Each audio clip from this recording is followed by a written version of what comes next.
Jai Hind to all. My name is Dhanshri Parihar, Assistant Professor, Ajay Kumar Garg Engineering College.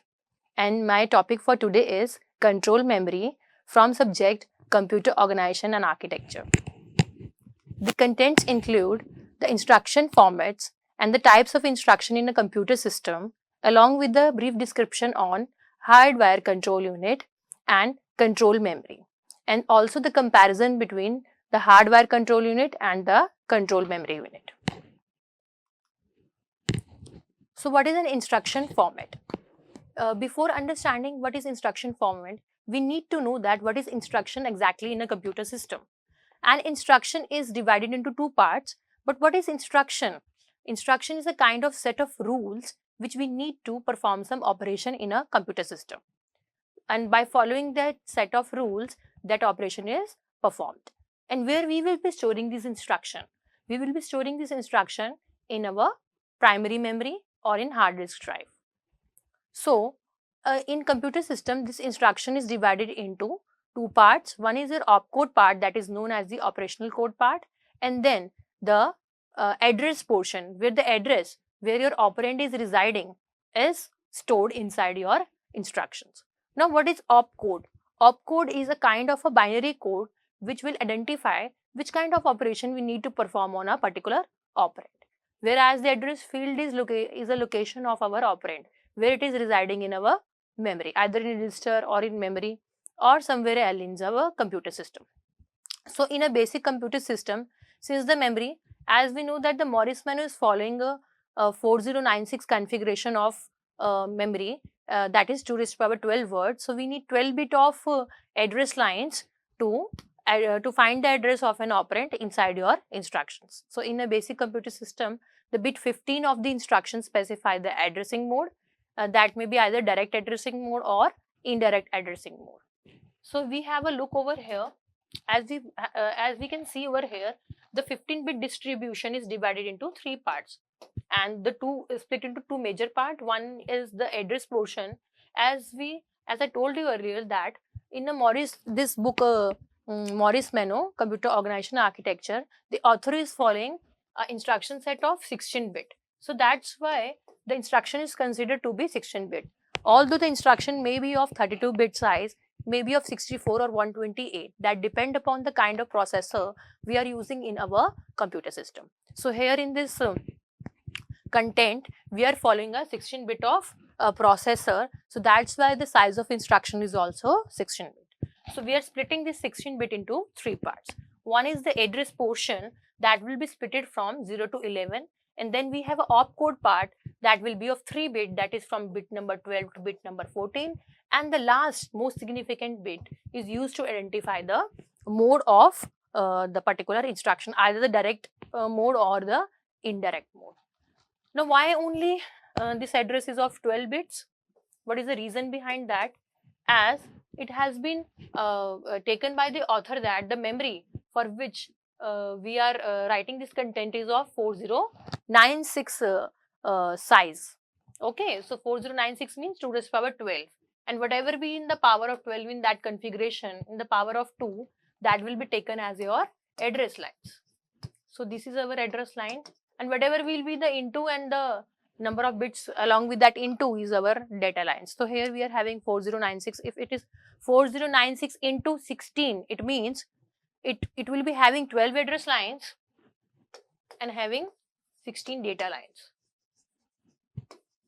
That is a simple formula, 2 raised to power m into n, where m is the number of address lines and n is the number of data lines need to transfer the data from that particular memory. And the 12-bit is the number of address which is used to identify the location of an operand in that particular memory. So that's why we are taking the address to be of 12 bits. But this address field may vary, and its dependency is totally upon the configuration of the memory we are taking. So whatever in the 2 power, that will be taken as the size of the address field. But in this case, as we are considering it to be 2 raised to power 12, that's why this address field will be of 12 bits only, that is from 0 to 11. And then 1 bit is reserved for the mode operation, that is either 0 or 1, and the rest of the bits that will be subtracted from the 12 plus 113, that will be 3 bits. that will be used as the opcode, named as operation code. So let us take a look at how this operation code is used to identify the type of instruction in the computer system.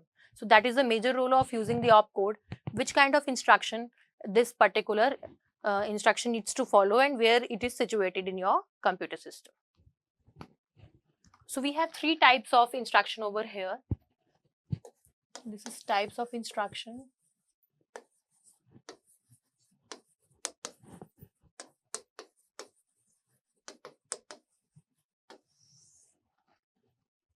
So as we have, we will perform a look on this configuration at the address field, the opcode field and the mode field. We have three types of instruction: memory, a reference instruction, then we have a register reference instruction, and then we have input output reference instruction. Depending on the role of that particular operand, where it is actually going or where it is actually stored. If it is the operand line in the memory, it is a memory reference instruction is needed to locate that operand. And if it is a register based instruction, the content is stored inside the register and we need to perform operation in a register, then it is a register reference instruction. And if that particular operand belongs to or wants to go to input output unit, then the instruction we need to follow is your input output instruction, that is used for your this input output devices, this third one. So how we will come to know that if the instruction 16-bit instruction or 16-bit binary code enter into your instruction register, so to which instruction it will be belonging. So that will be identified by using our opcode field. Now in a memory reference instruction, the opcode field will lie from 000 to 110, that is from 0 to 6, and we are having a combination of this I. The I will be either 0 and 1 in this condition. If it is 0, it is a direct addressing mode. The combination of 4 bit like this: 0 0 0 0, then 0 0 0 1, then 0 0 1 0, then 0 0 1 1, like this. For 0, this is for 1, this is for 2, and this is for 3, and so on up to 6. 6 times we are taking it with 0 and 6 times we will taking it with 1, like this. Then 1, then 1 0 1 0, 1 for 3, and so on to up to 6, like this. So one type of combination is along with the 4th bit to be 0, 4 bit of combination of this opcode and this field, and the 1 will be our this one with along with your 1. So in this way there will be the, we can say we have 6 possibilities for with zeros and 6 possibilities with 1s. So we are having in overall 12 possibilities for memory reference instruction. So 6 possibilities for direct addressing mode. 0 means direct addressing mode, means the operand is directly present in your memory. And then indirect addressing mode, for indirect the operand is not inside your memory, but the address is memory is containing some address, and that address portion is containing the address of your this operand. That will be residing somewhere in the memory. So address of address and then the operand is being found. That is our indirect addressing mode. So this is the way this memory reference instruction can be identified when our opcode is live from the binary code 0002 to our binary 6. Okay. Now next is our register reference instruction. So in register reference instruction, the opcode field is fixed to this value 7, that is 111. As I already told you that this combination of opcode for memory reference is from 0 to 6. So that will be occupied by the memory reference instruction, but for memory for this register reference we have bit number 7. So binary 7 we will be taking for this register reference. But here the mode bit will be 0. So 0 is identifying that if the mode bit is 0 and the opcode bit combination is 111, then the instruction is your register reference instruction. Similarly, in the case of input output instruction, the value of this opcode is 111, same as that of memory reference instruction, and the mode bit is 1. It means that whenever your mode bit is 1 and the opcode bit is 111, it is a input output instruction. So in this way we can make a clear difference between the three types of instruction based on our opcode field, and the address field will be used to identify the address of the operand or the kind of operation we need to perform. Okay, so this is the three types of instruction of a computer system. Now, what is instruction cycle? As the humans are having their lifetime cycle, they born, they live, and then they will die. Similarly, the instruction is having also its cycle during when it is executing in our system, and then it will complete its execution. So that process of lifetime of instruction in a computer system is known as your instruction cycle.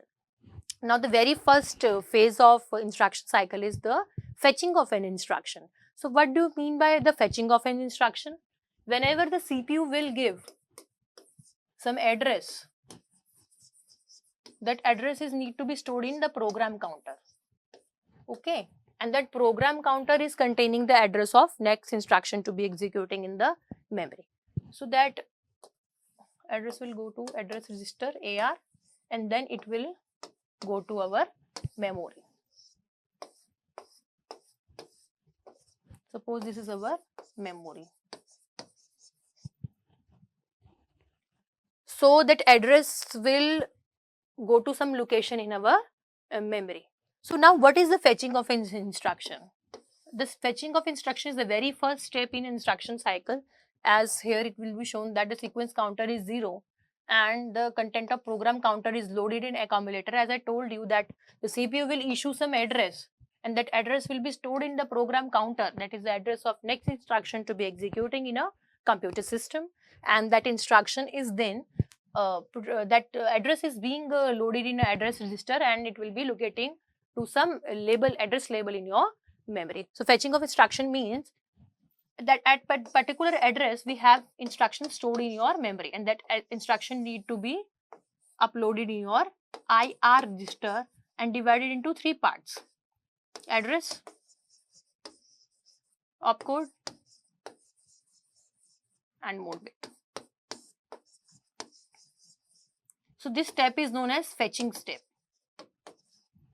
Okay, when the address is being uploaded in AR register, then what we have to do, we have to add that particular address. M of AR means the address of a memory, and the content of that address is being uploaded to your IR register and divided into three parts, which I told you earlier: the address part, opcode part, and mode bit. So here, as we are taking the instruction to be of 16-bit, so the 16-bit instruction is being segregated into three parts: 0 to 12 for address, and then 0 to 11, and then 12 to 14 for opcode part, and 15 for mode part. So this is divided into three parts. As we can see in this flow chart, the next step after transferring that instruction into IR, it will be split into three portions. 0 to 11, it is a address field, decoding of an opcode, and then the 15-bit is your mode bit, and what is the 12 to 14? That is the decoding of this opcode, that is the 3-bit combination, whether it is a register reference, memory reference, or input output reference. That will depend upon the the bits, the 3 bits which is uploaded inside your opcode field, the combination of those 3 bits. So we will be naming it as a D7 bit. Okay, here it will be this 3-bit combination is known as D7. Why D7? So we will be discussing in later on why it is D7, because it is a part of hardware control, and in that diagram we will come to know why it is D7. So D7 means the combination of these 3 bits, output bits 14 to this 13 and 12. Okay, so we will perform a lookup for this 3-bit combination, whether it is what kind of value is stored inside it, and if that will goes to 0 or 1. So we are performing this lookup for this 0 or 1. So if it is 0, it will be a memory reference instruction, and further in a memory reference instruction, that will be either mode bit will be either 0 or 1. and here if it is 1, it will be either your register reference or your input output reference. So for performing the lookup, what is 1 means and what is 0 means? 0 means from 00 to 0000 to 6 binary, 0 to 6. And if we are talking about the previous slide, if we perform a lookup, so this is your 111, that is the code for binary 7. And if this opcode lie from 0 to 6 binary, then it is obviously a memory reference instruction. So 111 D7, that's why we are terming it as D7. If it is D7 is equals to 0, means if it is not there, the 111 code is not there, then it is a memory reference instruction. Means if there is not 111, that may be either 0000 to 6, binary 6, 110. So that combination is possible in between all those combinations. So, and if 111 is there, that means it is 1, it is true, then we will go to either register reference or input output reference, depending upon the mode bit. The 15th bit, this bit will decide whether it is a register reference or memory reference. As we can see here, if this condition is true, that D7 is 1, means it is holding the value 7 binary. What next step we have to perform for identifying the instruction? That is either it is 0 or either it is 1. If it is 0, it is a register reference. If it is 1, it is a input output reference instructions. So when we perform a lookup over here, for 1 it is a input output instruction, and for 0 it is a register reference instruction. This is the one case. And another case, if it is not a register reference or input output reference, if it is a memory reference instruction, in that case again we need to identify whether it is a direct or indirect. As we can see over here, this mode bit either be 0 or 1. 0 means it's a direct addressing mode, as I told you earlier, the combination of 0 to 6 binary along with 4th bit to be 0 and 4th bit to be 1. Okay, then it is a direct or indirect. If it is a direct addressing mode, nothing we have to do, we will find the operand directly in the memory. And if it is an indirect addressing mode, then we need to find that address of the memory, and that address is containing again the address of the operand where it is actually locating. That is the indirect addressing mode. And the end, when we will find our operand, we will execute the instruction. Similarly, in this case, there is no indirect and direct mode, but there is a register reference and input output reference instruction. When we will find the instructions, that operand needs to be executed, that instruction need to be executed on the operand, and the sequence counter term to be 0. And after this execution, one instruction being fetched, decoded and executed, we need to come back to again fetching portion. That is a life cycle of an instruction, where the instruction very first step is to fetch the instruction. The second step is to decode, to identify whether it is a register reference, whether it is a memory reference, or whether it is an input output reference instruction. And the third one is, on the basis of type of instruction, we need to execute it. So that is the life cycle of a one instruction. And then when the one instruction is executed successfully, the control will go back to our program counter identification, because the program counter is containing the address of next instruction to be executing in the cycle. So this is all about the instruction cycle. So this is a, we can say this is the type of steps which we involved in this instruction cycle, that is execution of register reference, and the last step, the D7 one. These are the basic instruction, how the machine instruction, that I told you, the very first step of instruction cycle is the fetching instruction from the memory, that is to upload the instruction from the memory to our this instruction register. That means the fetching of an instruction. And then the decoding means to identify register reference, memory reference and input output. And third one is to read the instruction and then to execute it successfully. So after that instruction executed, the cycle start again to the step number 1. And it has been written there that every different processor had its own different instruction cycle. So they may vary. There may be the number of steps that may be vary, but the 3 basic steps are fetch, decode and execute. That will be always available in your instruction cycle. Now next we will come to the control unit. As we all know that the CPU is a combination of ALU and CU. Okay, the arithmetic logical unit and the control unit. So what is control unit is actually, it is a control unit of a processor translates from the machine instruction to control signals. What kind of signals? Like the reading signal, the writing signals, these are the control signals. Memory read, memory write, and then input read, input write. So these kind of control signals are being generated by our control unit. So how these signals are generated and how this operation has been performed. So those operations are known as a micro operation. So there are two types of one is the hardware control unit, another is your microprogram control unit. So what is hardware control unit? In which we will using the logic gates to generate the control signals. I told you earlier, the control signal like memory read, memory write, input read, input write. These kind of signals are being generated by hardware control unit by using the logic gates. And the second one is the microprogram control unit, in which we are using a control memory to generate those control signals.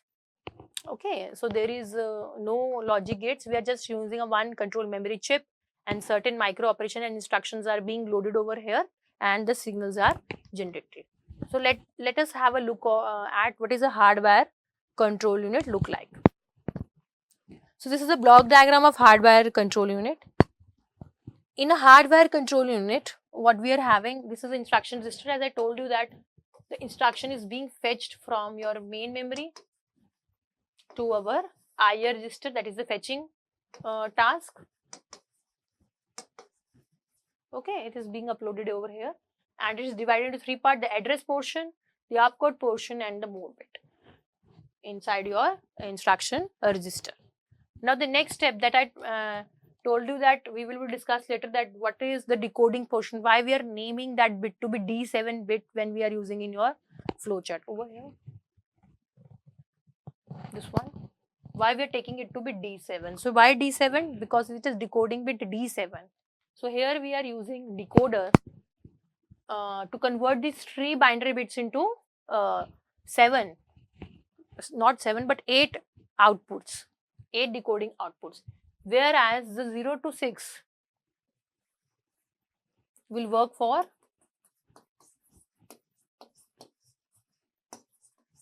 memory reference instruction.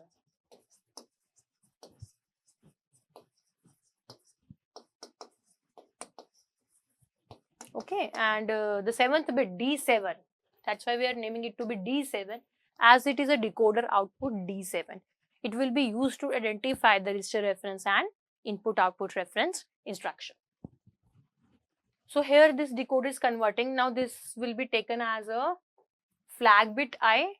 So what is the difference between a flag and a flip-flop, where both are storing one binary bit? So the flag is used to check the status of a system. So that's why here it will be indicating, well, if it is 0, then it is a direct addressing mode, 1 indirect in case of memory reference, and if it is 0, then it is a register reference, and 1 for register reference and 0 for input output reference. So that is the role of this mode bit over here. And D7, if it is high line, it is 1, its value will be 1, that it will be obviously your register reference and input output reference. But if it is low, and all other lines are activating from D0 to D6, then it is a memory reference instruction, which is going inside our combinational control logic unit, which is actually our control signal generator in case of hardware control unit, where that will be having multiple gates that are generating the signals, like memory read, memory write, input read, and input write. Okay.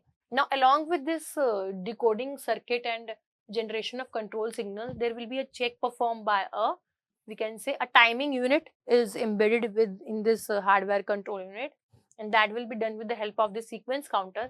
So a 4-bit sequence counter is used over here, which is then decoded into a 16 clock cycle signals that will be from timing unit T0 to T15.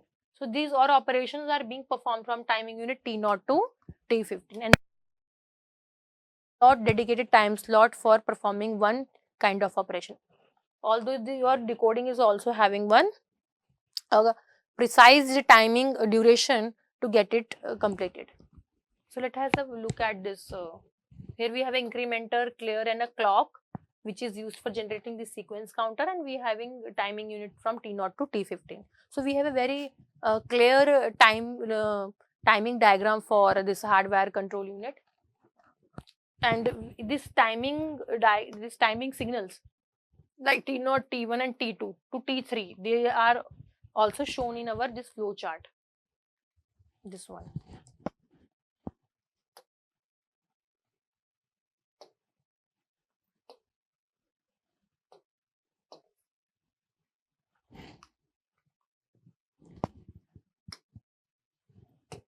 Okay, so in this one we can see that this particular task is performed on in a timing unit of T0. Then we have a T1, T2, until here we will be using 4 timing units to complete the complete instruction cycle of one instruction. To complete its execution, we need 4 timing units, T0 to T4. So similarly, these timing units are shown over here. In this timing diagram, we have T0 to T4 that is used for completing one instruction. Then again it will be starting from T0. Why we are not taking up to 16? As I told you that in that instruction cycle we are using from T0 to T4. Till T4 we will be completing our execution of instruction. Okay, that's why it will be taken from T0 to T4. So here we are showing how the instruction is here. This in T0 cycle it is being uploaded. In then T1 will be this means fetching of an instruction, then decoding of an instruction, then again identifying whether it is a memory reference or not, and then if it is a memory reference, then execute it in a T4 clock cycle. So this is a kind of timing diagram for this. It has been shown over at this time T4 sequence counter is clear to 0. So that's why we are not taking it to be till 16. A sequence counter is set to 0. As we can see in this flow chart of instruction, it will be set to 0 after our T4 cycle. Okay, T4 cycle in case of memory reference, but in case of this register reference, it will be set to 0 after 3 timing cycle, and we will revert back to T0. That's why we are taking only 4 timing cycles. Okay, and the next one is the control memory, which is totally different from our hardware control unit. In control memory, we are basically using a control, we can say microprogram control unit. The second type of control unit, we are taking control memory as a part to generate our control signals. Okay, and here we are having certain other units also, like we have multiplexers, we have control address register that will be holding the address of the micro instruction, which will be residing inside the control memory to generate our micro operation or control signal. We have a subroutine register incrementer. We have a branch logic unit also over here. Now how it will work, how this control memory is working inside. If we are not preferring the hardware control unit and we are preferring a control memory in our computer system. Now although in now these days this control memory concept is being embedded in our system, the hardware control unit system is very we can say complex, and it is very costly to use it. So that's why it's not used in latest computer system. Now in latest computer system we are using this control memory concept, the second type of control unit. So what we, whenever the instruction come from the memory, that is the fetching of an instruction, a mapping logic will be done. What is the mapping logic? In mapping logic, the opcode bits of this particular section will be copied as it is. As you can see over here, one is again 1, then 0, then double 1, and then the most significant bit, that is the mode bit, that will be 0, and the least significant 2 bit also turned to be 0, the 2 bits of address portion, and a 7 bit of code will be generated. 1, 2, 3, 4, 5, 6, 7 bit of control will be generated. Now here we can see that the opcode will be of 4 bits, not of 3 bits. Why it is so? As previously we have discussed, it will be of 3 bits here. So why it is of 4 bit? Because when we are considering this particular control memory, this will be of size 128 into something, I think 12 bits. So 128 is 2 raised to power 7. Okay, so we need 7 address bit for labeling this control memory. So control memory size is 128 into 12, and this 128 is 2 raised to power 7. That's why we are converting this opcode 2 into 7 bits of address.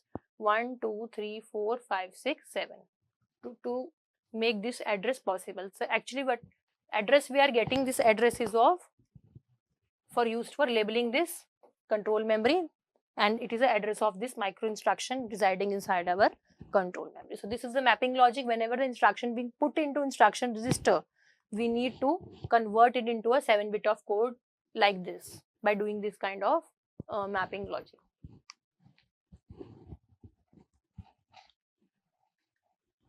Okay, and then when here is a multiplexer, it will be having 4 inputs. So here we are having 4 possibilities to obtain the address inside our control address register. So what are that possibility? One is from the mapping logic, that is from external from your computer system, from your CPU. CPU is issuing address, and address is being found in the memory, and that memory content instruction is being loaded in instruction register, and the mapping is done. Another 3 ways are getting the address from subroutine, that is the address of a branch instruction, or just address of next instruction on 0 location. And third one is if this is for returning to the branch, the address when we want to return after taking a branch, we are back to our main program, and this is the address of a branching instruction. If a jump inside your jump ho gaya, call ho gaya, that will be inside your instruction. The instruction itself is containing a address of the next instruction, not executing itself. So that for that purpose we have a branch logic over here. So these are the 4 kind of possibilities of obtaining the address inside your car register. So if it is a mapping logic address number 2 is activated, we will be getting this, and we also having some selection line over here. So we are having 2 selection line, S0 and S1, which is missing from this diagram. If its value will be 1 0, it will be input 2 will be selected, and here the output will be also 2. That is the basic logic of using multiplexer. And by doing so, the address obtained here is the external address, and that simply goes to control memory and execute the instruction. And the next instruction address will be increment by 1. Suppose if it is 2000, now after incrementation it will become 001, and it will be directly goes to our this address number 0, and again uploaded. That is a sequential execution of instruction inside your control memory. That will be having the addresses like this: 2000, 2001, 2002, like this.